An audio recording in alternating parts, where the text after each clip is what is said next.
Tentunya kalian pernah mendengar cerita tentang pengaturan skor, pembagian grup yang dicurangi, dan wasit yang dibayar. Tetapi di antara semua itu, tidak satu pun yang mendekati skandal Piala Dunia 2002. Sederhananya, Korea Selatan telah melalui beberapa dekade penghinaan di Piala Dunia. Mereka dianggap sebagai lelucon. Setiap negara peserta Piala Dunia mengeluarkan air liur karena kemungkinan menghadapi mereka. Namun kemudian mereka mengatakan tidak lagi. Saatnya untuk menang dengan segala cara. Bahkan jika mereka harus bermain kotor, mereka menyewa pelatih kelas atas, menyusup ke dalam FIFA, mencuri penawaran Piala Dunia, membeli semua wasit yang mereka bisa dengan miliaran dolar. Kemudian mereka meninggalkan kita dengan sebuah misteri besar dalam sepak bola. Ini adalah kisah tentang bagaimana Korea Selatan membeli Piala Dunia dan tetap kalah.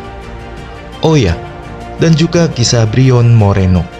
Dia adalah wasit yang sangat buruk, yang pada akhirnya menjadi pengedar narkoba. Jadi rangkuman singkat tentang bagaimana kita sampai pada titik ini. Sejak orang Korea melihat Angkatan Laut Inggris menendang bola, berteriak satu sama lain seperti orang gila, mereka terpesona. Namun, pada saat Piala Dunia menjadi sesuatu, mereka tidak lagi menjadi sebuah negara. Mereka berada di bawah kekuasaan Kekaisaran Jepang. Dan selama bertahun-tahun tidak ada yang bisa dilakukan tentang hal itu. Jika kalian seorang penggemar sepak bola, hal terbaik yang dapat kalian lakukan adalah mendukung Jepang. Dan seperti yang kalian bayangkan, mereka tidak terlalu menyukainya. Nah, akhirnya semua itu berakhir. Saat Perang Dunia Kedua berakhir, Amerika Serikat meluncurkan 2 bom atom di atas Jepang, dan Korea memanfaatkan untuk bisa menjadi negara sendiri lagi. Kurang dari 1 dekade kemudian, mereka sudah mencoba untuk mencapai Piala Dunia. Mereka berjuang melalui kualifikasi dan oh ya, ironi yang manis, mereka harus melawan Jepang. Siapapun yang menang akan tampil di Piala Dunia.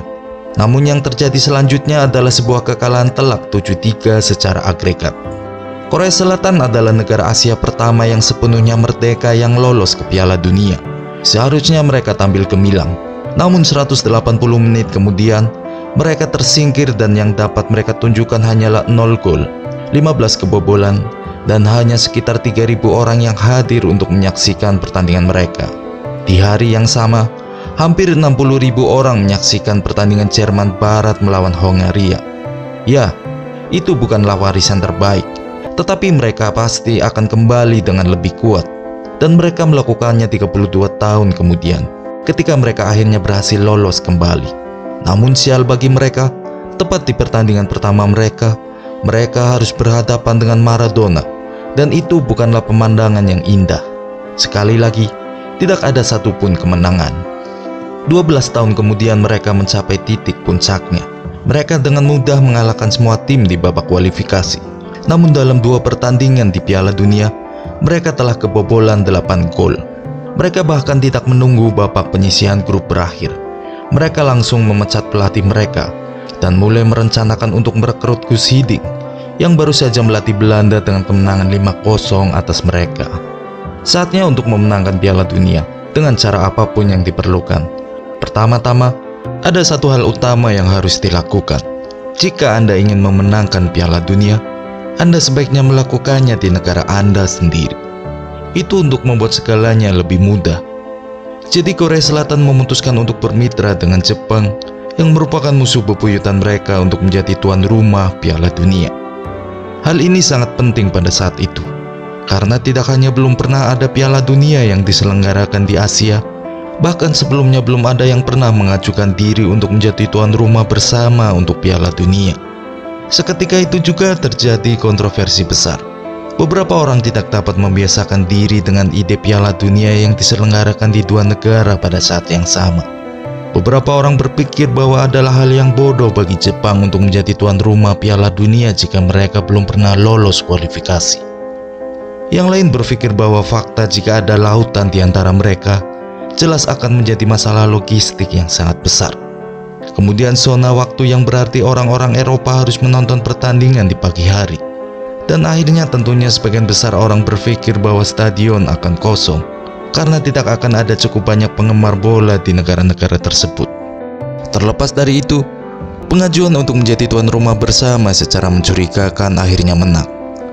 Meskipun secara jujur hanya ada sedikit negara yang mengajukan untuk menjadi tuan rumah pada tahun itu, yaitu hanya mereka dan Meksiko. Namun lebih banyak kontroversi yang muncul dari hal ini, karena tidak ada voting yang sebenarnya pada tahun itu. FIFA mengatakan bahwa Korea Selatan dan Jepang menang secara aklamasi, yang berarti siapapun yang berteriak paling keras akan menjadi tuan rumah Piala Dunia. Sama sekali tidak mencurigakan, terutama mengingat wakil presiden FIFA bukanlah orang Korea atau apapun. Tunggu dulu, dia adalah orang Korea. Sebenarnya dia adalah wakil presiden FIFA dan presiden Asosiasi Sepak Bola Korea. Silakan kalian membuat kesimpulan sendiri. Pada akhirnya semuanya berjalan dengan baik, dan setelah menghabiskan 4,7 miliar dolar untuk turnamen ini, mereka mengejutkan semua orang dengan betapa kuatnya dukungan mereka. Namun dengan dimulainya turnamen, skandal yang sebenarnya dimulai. Sekarang dengan Gus Hiddink sebagai pelatih, pertandingan pertama mereka berakhir dengan kemenangan 2-0 atas Polandia. Hal ini mengejutkan namun tidak cukup untuk memicu kecurigaan. Turnamen terus berlanjut. Kemudian hasil imbang 1-1 melawan Amerika Serikat. Tentu saja ada penalti yang janggal. 3 pemain terjatuh dan yang mencurigakan, tidak ada sudut pandang kamera yang bagus. Namun tetap saja, tidak ada yang terlihat terlalu peduli. Korea Selatan kini memiliki 4 poin. Jika mereka memenangkan pertandingan berikutnya, mereka pasti akan lolos ke babak sistem gugur. Namun tim berikutnya yang harus mereka kalahkan adalah Portugal. Mereka memiliki Rui Costa, Vitor Baia, dan Luis Figo yang sedang berada di masa jayanya. Ini adalah awal dari generasi emas mereka dan mereka membutuhkan kemenangan seperti halnya Korea Selatan. Di mata semua orang, Korsel jelas tidak memiliki kesempatan. Namun kemudian, 2 kartu merah untuk Portugal dan pemain berusia 21 tahun Park Ji-sung mencetak satu-satunya gol dalam pertandingan ini. Tidak dapat dipungkiri pada tahap ini, pelanggaran memang terjadi. Namun ini merupakan pertandingan yang keras. Dengan kedua tim yang sangat bermain kasar, Korea Selatan bahkan mengungguli Portugal dalam hal pelanggaran dengan 21 berbanding 19. Namun kompetisi terus berjalan, atau setidaknya sampai pertandingan 16 besar melawan Italia. Karena setelah pertandingan tersebut, dunia seperti berhenti berputar. Pertama-tama, saya akan memperkenalkan kalian pada Brian Moreno. Wasit asal Ekuador ini telah dipilih oleh FIFA sejak tahun 96. Dia terkenal di negara asalnya karena terlibat dalam politik lokal yang tidak jelas, dan menjadi wasit, dia lebih mencurigakan lagi. Ia akan menjadi wasit untuk pertandingan mereka melawan Italia, dan jelas saja ia memiliki apresiasi ekstra untuk para pemain Korea. 5 menit berlalu dan dia sudah menunjuk ke arah titik penalti. Anehnya, sekali lagi tampaknya tidak ada sudut pandang kamera yang bagus untuk melihat pelanggaran tersebut. Namun dari raut wajah para pemain Italia, sepertinya itu bukan pelanggaran yang mudah. Keseluruhan situasi sudut kamera ini sangat mencurigakan mengingat Piala Dunia 2002 adalah yang pertama kali disiarkan dalam format high definition. Untungnya bagi tim Italia, Buffon memilih sisi yang tepat. Namun sejak saat itu, pertandingan menjadi sangat gila. Tim Korea berulang kali menghantam tim Italia, memainkan salah satu permainan paling fisik yang pernah ada di Piala Dunia, dan sepertinya tidak pernah mendapat kartu kuning. Mereka menjegal Tomasi saat ia berada di depan gawang, dan tidak apa-apa. Del Piero disikut dengan keras di dalam kotak penalti, tidak ada apa-apa. Maldini ditendang di bagian belakang kepalanya, tidak ada apa-apa lagi. Para pemain terkapar di lapangan mengeluarkan darah dari dahi mereka. Moreno tidak peduli. Seorang pemain Korea Selatan memukul Del Piero dengan sikutnya. 100% itu kartu merah di lain hari. Namun malam itu tidak ada. Pada menit ke-90, pertandingan berakhir dengan skor imbang 1-1, yang pada tahun 2002 berarti pertandingan akan ditentukan melalui golden goal. Siapapun yang mencetak gol berikutnya akan memenangkan pertandingan, dan Moreno mengambil alih semuanya. Totti masuk ke dalam kotak penalti sambil menggiring bola. Tersandung pemain bertahan, jelas ada kontak. Moreno memberi isyarat pelanggaran. Tentu saja itu penalti. Tapi tidak, tendangan bebas untuk Korea. Moreno menganggap Totti melakukan diving dan memberikan kartu kuning kedua dalam pertandingan ini, membuat Totti diusir keluar lapangan. Hal yang sulit dipercaya, terutama karena Moreno berjarak 37 meter saat ia dianggap melakukan diving. Kemudian, Tomasi benar-benar berada di depan gawang. Ia menggiring bola, melewati penjaga gawang, dan ketika ia akan mencetak gol untuk Italia, peluit berbunyi, offside. Sebagai penutup, Korea Selatan mencetak gol dan pertandingan berakhir. Menteri Italia Franco Frattini mengatakan bahwa pertandingan tersebut memalukan, benar-benar memalukan, bahwa mereka berkumpul di sekitar meja dan memutuskan untuk mengusir kami. Kepala delegasi mereka juga tidak bisa menahan diri dengan mengatakan, Korea adalah negara yang kuat. Sudah jelas mereka telah melakukan sesuatu. Wasitnya seperti keluar dari film komedi. Dan di atas semua itu, saya hanya perlu memberitahu kalian tentang apa yang mungkin merupakan konsekuensi paling lucu dan paling tidak masuk akal dari semua ini. Kalian tahu, pemain yang mencetak gol emas itu kebetulan bermain di Italia untuk Perugia dan telah mencetak lebih banyak gol di Piala Dunia dibanding gol yang dicetaknya sepanjang tahun untuk klubnya. Itu membuat mereka dengan mudahnya memecatnya begitu saja, dengan mengatakan dia tidak akan pernah menginjakkan kakinya di sini lagi. Dia hanya memutuskan untuk bermain seperti seorang superstar saat melawan Italia. Ini merupakan sebuah penghinaan langsung terhadap negara kami, negara yang menyambutnya dengan tangan terbuka 2 tahun lalu. Setelah memulangkan Del Piero, Maldini, Totti, dan beberapa pemain Italia lainnya, kini tiba saatnya untuk menjatuhkan para pemain Spanyol yang hebat. Dengan semua pemain mulai dari Hierro dan Puyol hingga Morientes dan Xavi, sekali lagi mereka tidak memiliki kesempatan. Jadi, tiba-tiba pertandingan berubah seperti di film Shaolin Soccer. Sikutan berterbangan kemana-mana. Setiap umpan terobosan dianggap offside. Dan ketika Spanyol berhasil mencetak gol, gol tersebut dianulir. Tampaknya ada yang melakukan pelanggaran keras kepada salah satu pemain bertahan. Tidak ada yang melihat. Namun Gamal Alcandor, wasit pada hari itu, mengatakan bahwa hal tersebut tidak menjadi masalah. Di babak perpanjangan waktu, saat mereka mengincar gol emas, satu umpan silang datang kepada Morientes. Ia menyundulnya, dan hakim garis menyatakan bahwa bola telah keluar dari garis gawang. Padahal sebenarnya tidak. Pada akhirnya, tiba saatnya untuk adu penalti. Tentu saja mereka tidak boleh mengacaukannya. Ini sangat mudah, bukan? Satu-satunya kegagalan dalam adu penalti ini datang dari Ho Kwin. Saat itu kiper Korea tidak berada di garis gawangnya saat ia melakukan tendangan. Jelas seharusnya tendangan tersebut dapat diulang, namun tidak. Sekali lagi banyak yang mengatakan bahwa Spanyol telah dirampok.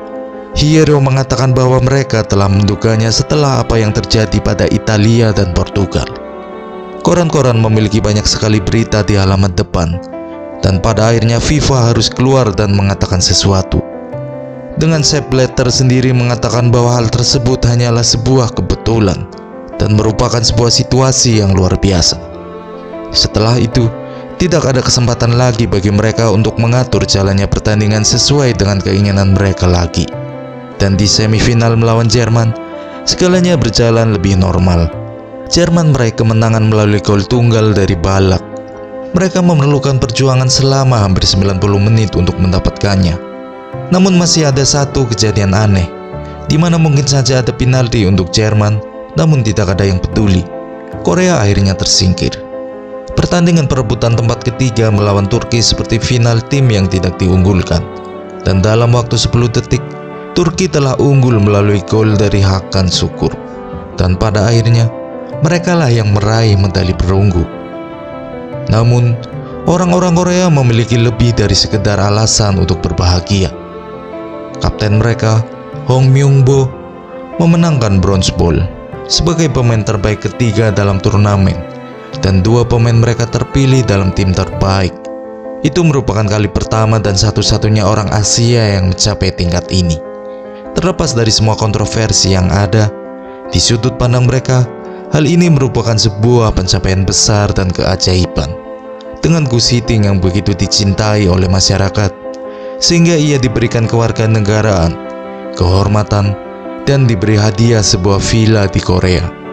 Setelah Piala Dunia, lebih banyak kontroversi yang muncul, dengan para pemain Prancis yang sempat melawan mereka sebelum Piala Dunia mengklaim bahwa mereka curiga jika pemain Korsel menggunakan doping.